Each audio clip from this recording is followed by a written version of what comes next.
He was the perfect man on the outside, a charismatic entrepreneur, a loving husband, the pillar of our Austin community. But behind the closed doors of our multi-million-dollar home, he was a monster who used gaslighting and psychological abuse to control my every move. When I discovered he was running a sophisticated financial crime ring, stealing from the most vulnerable people imaginable, I knew I couldn't just leave. I had to burn his entire empire to the ground. This is not just a revenge story. It's a deep dive into the harrowing reality of narcissistic abuse, a complex financial crime investigation, and the day I finally took my power back. This is the story of how I took back my life. If you enjoyed this video or found it helpful, go ahead and give it a like. It really helps me out. And if you haven't already, hit that subscribe button so you don't miss any future videos. Thanks a bunch. The air in my husband's home office was always different. It was the only room in our sprawling glass-walled house in the hills outside Austin, Texas that felt cold, even in the blistering August heat. It smelled of expensive leather, single malt scotch, and something else. Something sterile and metallic, like the inside of a bank vault. For 5 years I'd barely set foot in it. "This is my space, Maya," Alex would say, his voice a smooth, placid river that could turn into a flash flood without warning. "Can you have your art studio? I have this. It's how we keep our balance." And I, desperate for balance, for the illusion of a perfect partnership, had always respected that. Until that night. It started with a pen, a stupid, insignificant solid silver fountain pen I'd given him for our 3rd anniversary. I'd been tidying up the living room, a nervous habit I'd developed to cope with the low-grade anxiety that was the constant soundtrack to my life. And I noticed it was missing from the mahogany tray on his desk where he always left it. A small, irrational panic seized me. He was obsessive about his things, about order. A pen out of place was like a crack in the foundation of our carefully constructed life. I told myself it was nothing. I told myself I was being paranoid, a word he'd used so often to describe me that I'd started to believe it was my core personality trait. But the anxiety wouldn't quit. It was a physical thing, a hummingbird trapped in my ribcage. After he'd kissed my forehead, a gesture that once felt tender but now felt like a brand of ownership, and left for a late-night investor dinner, I found myself standing in front of the forbidden office door. My hand trembled as I turned the knob. It was unlocked. He'd forgotten to lock it. Or maybe, in his supreme arrogance, he'd just assumed I would never dare. The room was immaculate, as always. A single sheet of paper sat dead center on the vast, polished expanse of his desk. But my eyes were drawn to the floor. Tucked half under the heavy velvet curtain, almost invisible against the dark Persian rug, was the pen. I let out a breath I didn't realize I was holding and bent to pick it up. That's when I saw the scuff mark. A fresh, ugly gash in the dark wood of the floorboard, right next to the wall. It was wrong. Everything in this house was perfect, curated and maintained by a team of people. A scuff mark like that would have been fixed within an hour. Curiosity, a feeling I hadn't allowed myself to indulge in years, overrode the fear. I knelt, my heart thumping against my ribs, and pressed on the floorboard. It gave way with a soft, oiled click. It was a hidden compartment. Of course it was. My husband was a man who lived and breathed secrets. Inside, nestled in a velvet-lined hollow, was not a gun, or stacks of cash, or love letters from another woman. It was something far more confusing. A single, black, leather-bound ledger. It felt heavy in my hands, ancient. I opened it. The pages were filled with his familiar sharp handwriting. But it wasn't business accounting. It was columns of names I didn't recognize, next to dates and strings of alphanumeric codes. And next to those, there were numbers. Large numbers. Large numbers. 6, sometimes 7 figures. The final column was titled, Disbursement, and it was filled with check marks and dates. At the bottom of each page in a different colored ink was a single cryptic word. Words like harvest, shearing, tribute. It felt like I'd stumbled into someone else's life. This methodical, coded, predatory language didn't belong to the Alex I knew. The Alex I knew was the golden boy of the Austin tech scene. He ran a venture capital firm, Innovate Ascension, that was lauded for its forward-thinking investments in green energy and sustainable tech. He gave speeches at charity galas, his smile gracing the society pages. He was the man who'd swept me off my feet in college, a struggling art student. and promised me a world where I'd never have to worry about anything, where I could just create. And for a while, that's what I did. I painted in my sun-drenched studio, the one he'd had built for me, a glass palace overlooking the rolling hills. He handled everything else, the finances, the investments, the running of our lives. "And you're an artist, my love," he'd say, stroking my hair. "And you have a beautiful, chaotic mind. Numbers and spreadsheets would just crush your spirit. Let me carry that burden for you." I see it now for what it was, the first brick in the wall he built around me. It wasn't a protection, it was a cage. Slowly, over the years, the cage got smaller. My friends were a bad influence, too. Dramatic. My opinions on finance or politics were simplistic and endearingly naive. If I ever questioned a large withdrawal from our joint account, he'd produce a sheaf of papers full of jargon I couldn't understand and sigh with theatrical patience. "Maya, we've been over this. It's a capital reallocation for the Kepler Fund. It's complex, just trust me." And the gaslighting. Oh, the gaslighting was a masterpiece of psychological warfare. If I was upset, I was overly emotional. If I was suspicious, I was paranoid. If I remembered a conversation differently than he did, he'd look at me with this heartbreakingly pitying expression and say, "Sweetheart, you're getting things mixed up again. Your memory. Sometimes it plays tricks on you. Are you sleeping enough?" He'd say it with such conviction, such gentle concern, that I'd end up apologizing to him. Apologizing for my own sanity. I existed in a state of perpetual cognitive dissonance, holding two opposing beliefs at once. My husband loves me and is a good man, and my husband makes me feel crazy and small. The first belief was the one I clung to, the one our whole life was built on. Holding that ledger, the second belief was roaring to the surface. I took my phone out, my hands shaking so badly I could barely operate the camera, and I photographed every single page, the names, the codes, the chilling single-word summaries. Then I put the ledger back, clicked the floorboard into place, slid the pen back onto its tray, and walked out of the office, closing the door softly behind me. I felt like a ghost in my own home. When Alex came home an hour later, he found me sitting on the sofa in the dark. He flicked on a lamp, and the soft light illuminated his handsome face, his perfectly tailored suit. He looked every bit the man I was supposed to love. "Maya? What are you doing up so late?" he asked, loosening his tie. I held his gaze. "Who's Eleanor Vance?" The name was the first one from the ledger. His smile didn't falter, but something flickered in his eyes. A microsecond of black ice on a placid lake. It was there and then it was gone. "Eleanor Vance?" He chuckled, a low, easy sound.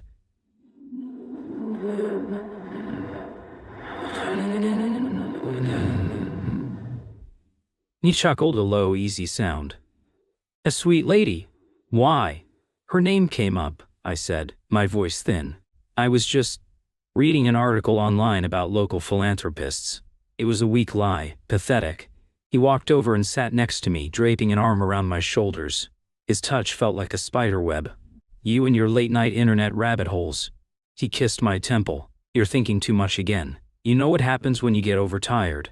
Your mind starts making all these strange connections." Well, it was doing it. He was doing it right to my face. The gentle dismissal, the suggestion that my brain was broken, the pivot to his loving concern. For the first time I saw the mechanics of it, clear and stark. I didn't apologize. I didn't let him soothe me. I just sat there, a block of ice, while he talked about his dinner, about the deal he was closing, about the future he was building for us. And with every word he spoke, I felt the beautiful gilded cage he'd built for me begin to rust. The next few weeks were a special kind of hell. I was living a double life. By day, I was Maya, the doting, slightly fragile artist wife. By night, I was a detective, fueled by coffee and a cold, simmering rage.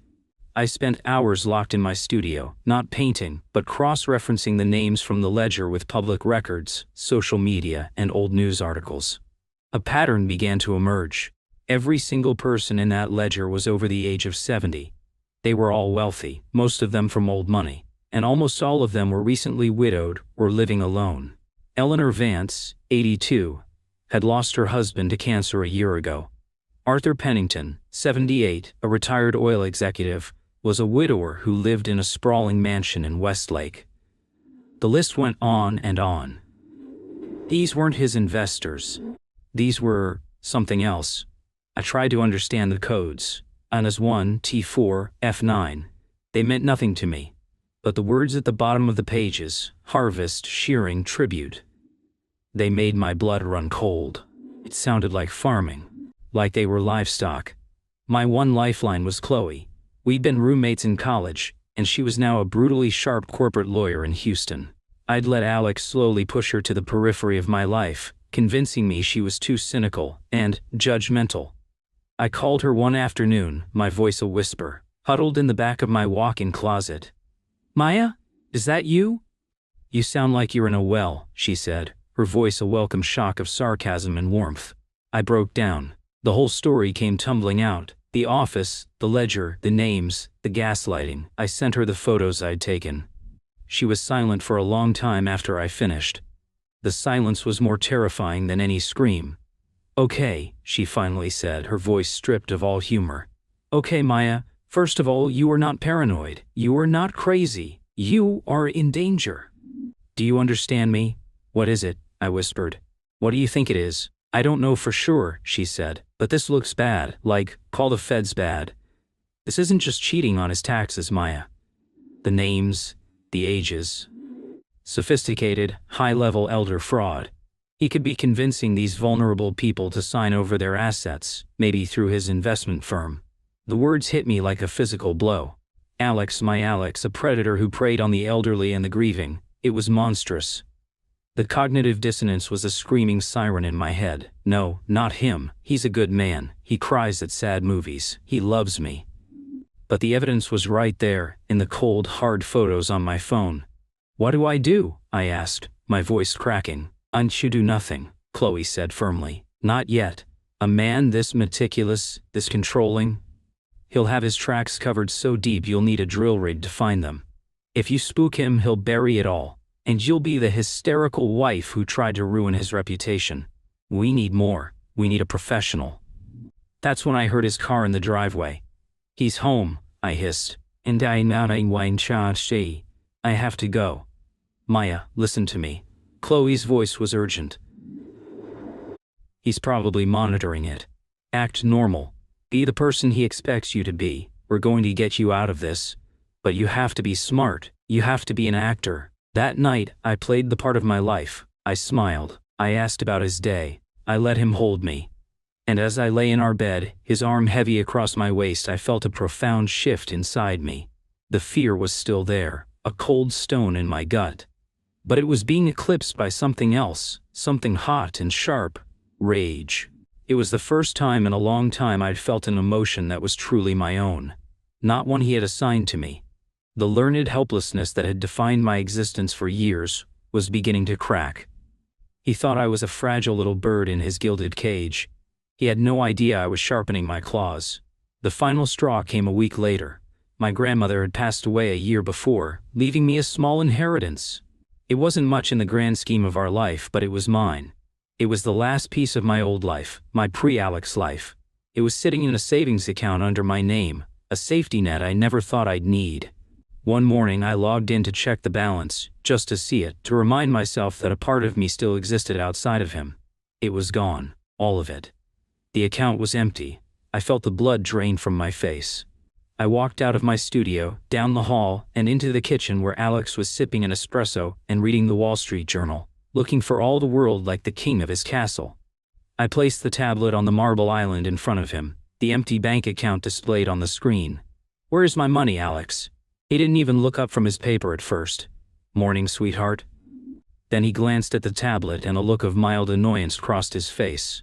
"Oh, that. I moved it." "You, what?" "I moved it," he repeated, finally folding his paper and giving me his full, condescending attention. It was just sitting there, losing value to inflation. "I rolled it into the Innovate Ascension High Yield Fund. It's a much smarter place for it. It'll triple in 5 years." He smiled, as if he'd just done me a massive favor. "He moved my inheritance without asking me." My voice was dangerously quiet. His smile faltered. He sighed, the sound of a patient man dealing with a difficult child. "Amaya, we're married. It's our money. I'm the financial expert. I made an executive decision for the good of our portfolio. You don't understand these things. Why are you making this into a big deal? You don't understand. It's for your own good. Why are you being so emotional? The gaslighting phrases, once so effective, now sounded like nails on a chalkboard. I looked at this man, this handsome, charming thief, who had systematically dismantled my identity, stolen my confidence, and now had stolen the last tangible piece of my independence. And I felt nothing. No love, no fear, just a vast, cold emptiness. The trauma bond, that toxic glue that had held me to him, snapped. I didn't scream, I didn't cry. I simply turned and walked away. I locked myself in my studio, and this time, I didn't call Chloe. I knew what I had to do. I sat down at my laptop, his laptop, the one he probably bugged, and I opened a browser. I didn't search for burner phones or divorce lawyers. I typed in three words. Toxic account in Austin. A list of firms appeared. I scrolled through them, my heart beating a steady, determined rhythm. I wasn't just going to leave him. I wasn't just going to expose him.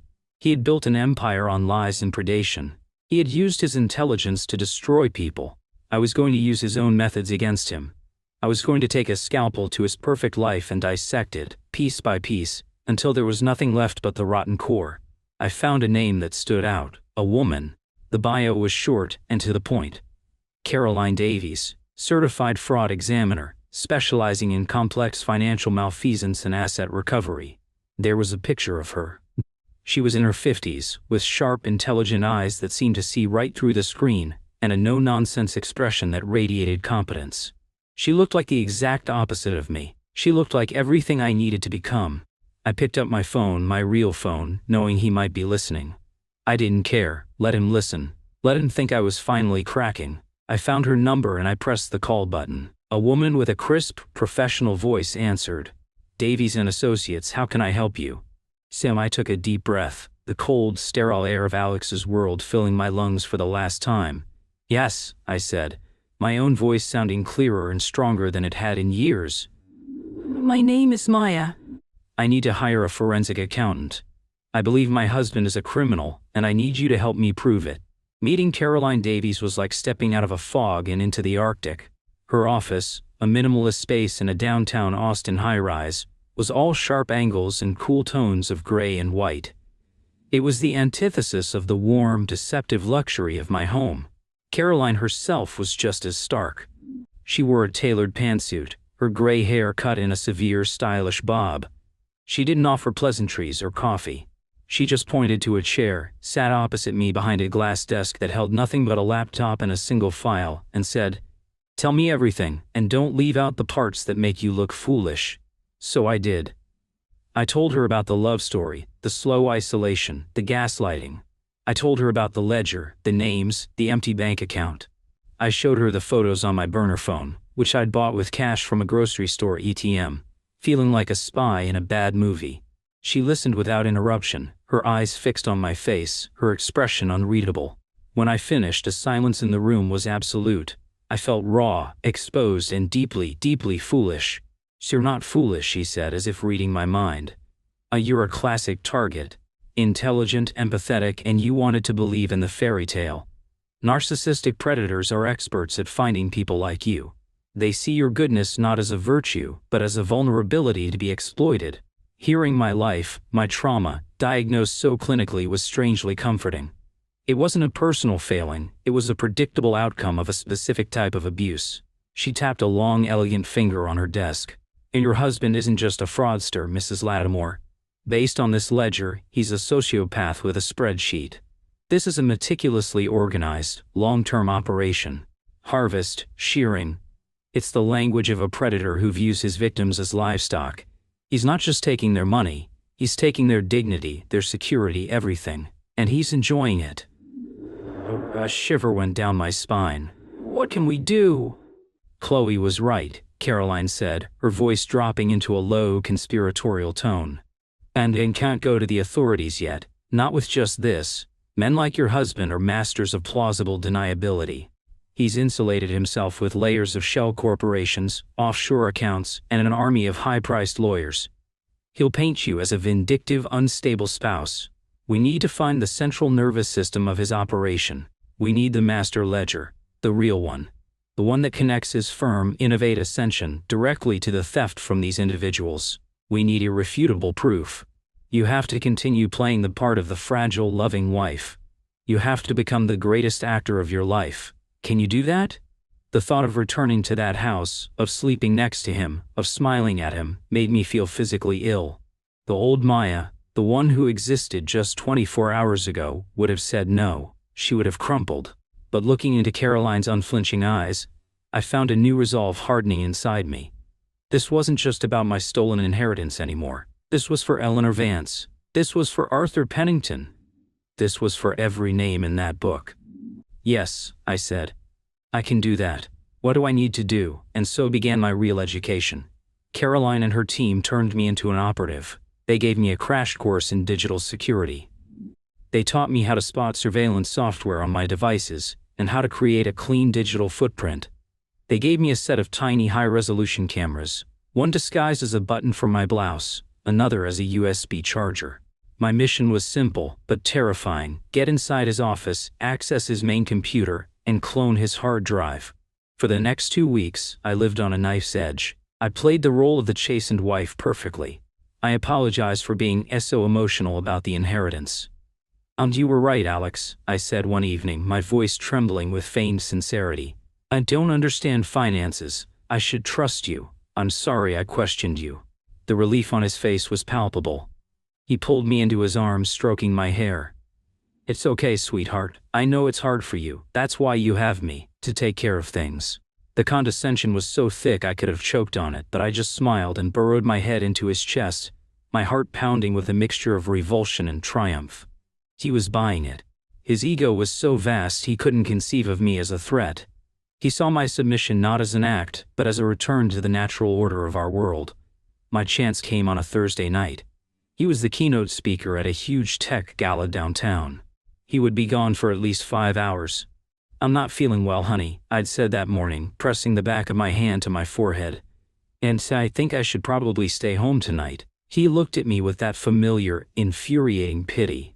"Of course, my love, you rest. You've been so on edge lately." The moment his car disappeared down our long, winding driveway, my meticulously planned operation began. I went to the main circuit breaker and killed the power to the house, a trick Caroline taught me.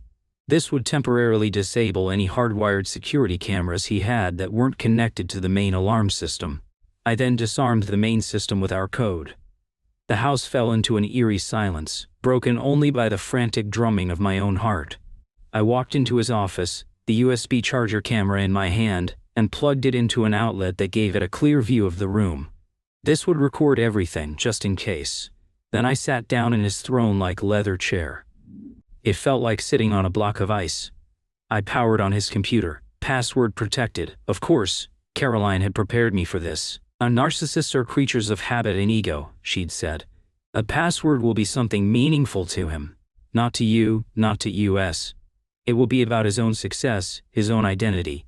I tried the obvious ones first: his birthday, Innovate Ascension, stinking, nothing. My palms were sweating. I could feel the minutes ticking away. I stared at his desktop background, a photo of him on the cover of a business magazine. The headline read, "Alex Lattimore, the man who can see the future, see the future." The words echoed in my head. I thought about the names on the ledger, the coded language. He wasn't just a businessman, he was a visionary, a prophet, in his own mind. I thought about his first big, successful project, the one that launched his career. It was a predictive analytics software he developed in his dorm room. He'd named it Cassandra, after the Trojan priestess cursed to utter true prophecies but never be believed. The irony, the sheer, breathtaking arrogance of it. I typed it in, Cassandra1. The one for being number one, of course. The screen unlocked. I almost cried with relief. I pulled out a small device from my pocket, a hard drive cloner Caroline had given me, and plugged it into the USB port. A small light blinked, and a progress bar appeared on its tiny screen. It would take at least an hour of sitting in the belly of the beast, listening to the silence of the house, imagining the sound of his car returning unexpectedly. It was the longest hour of my life. When it was done, I ejected the cloner, shut down the computer, and slipped the device, now containing a perfect mirror of his entire digital life, into my pocket.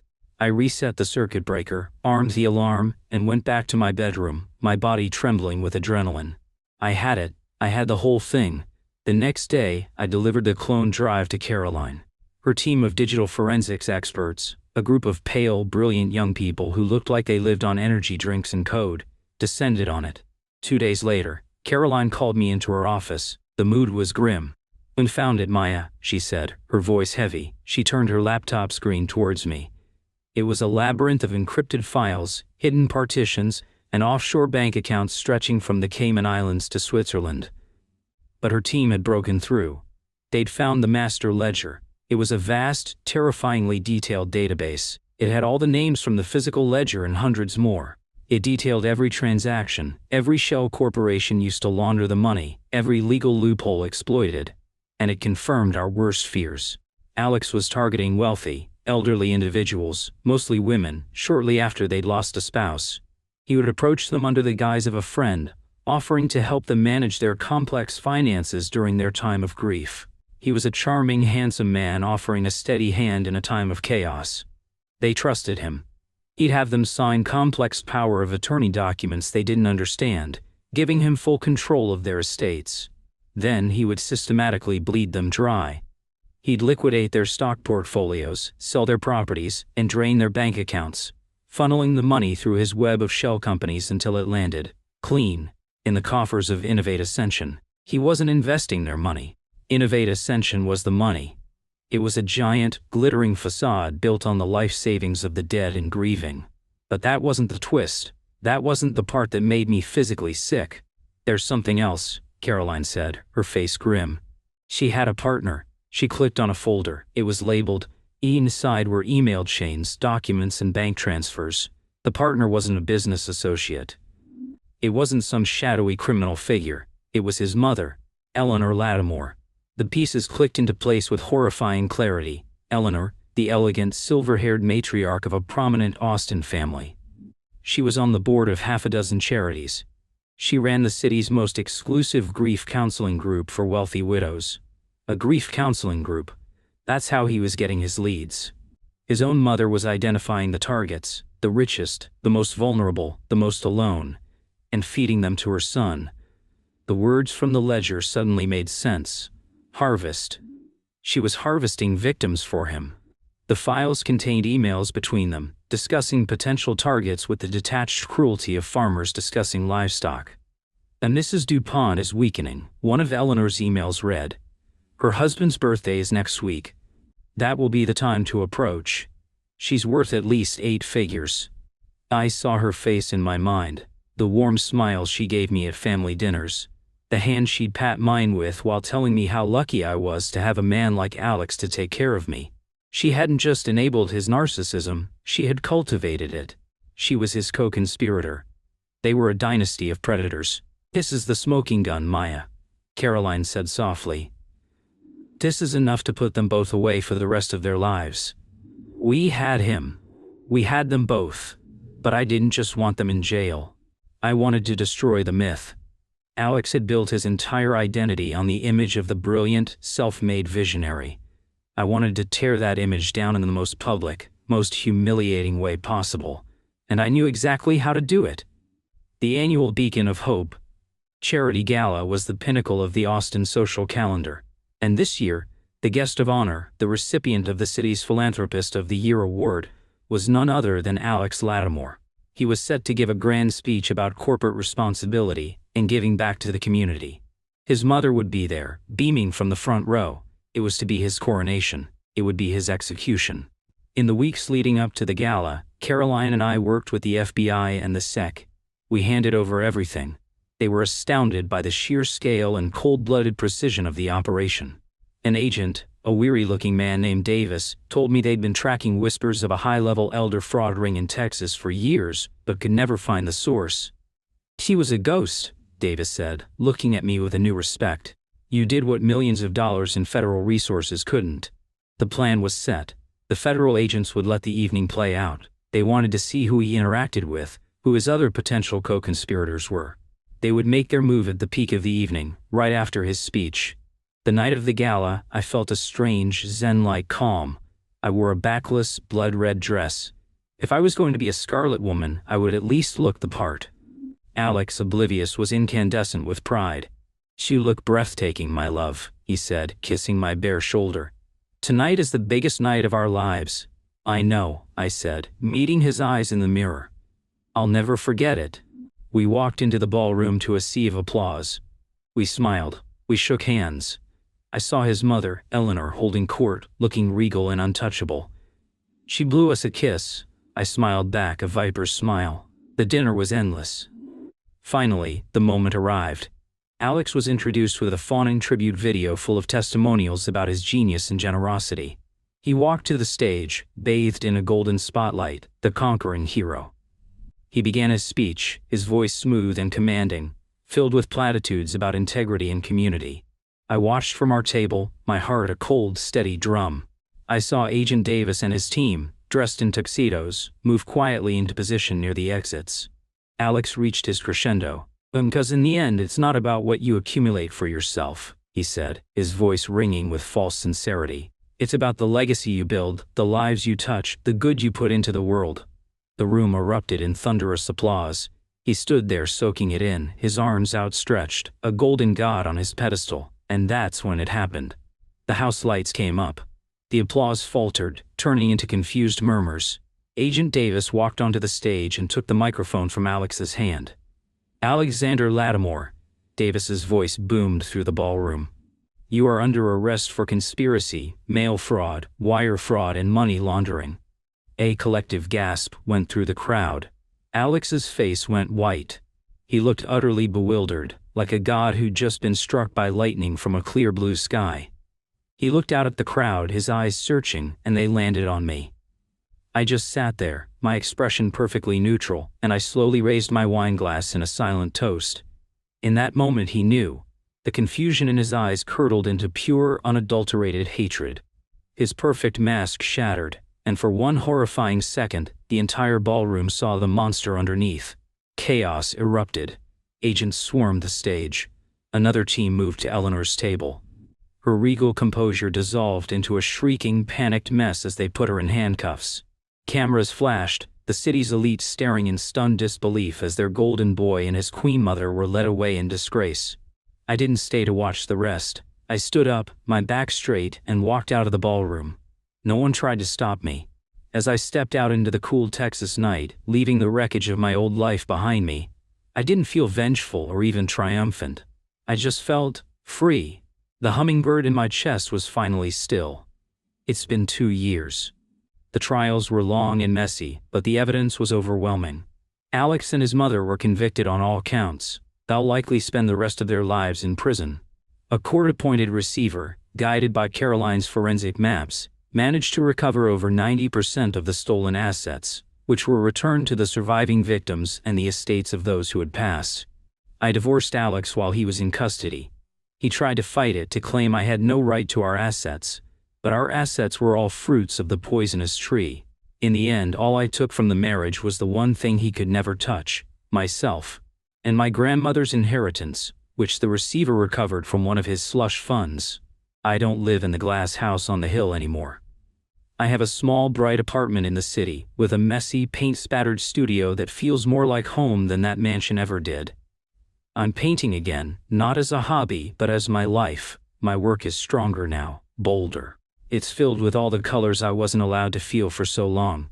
Sometimes, late at night, I think about that final moment in the ballroom.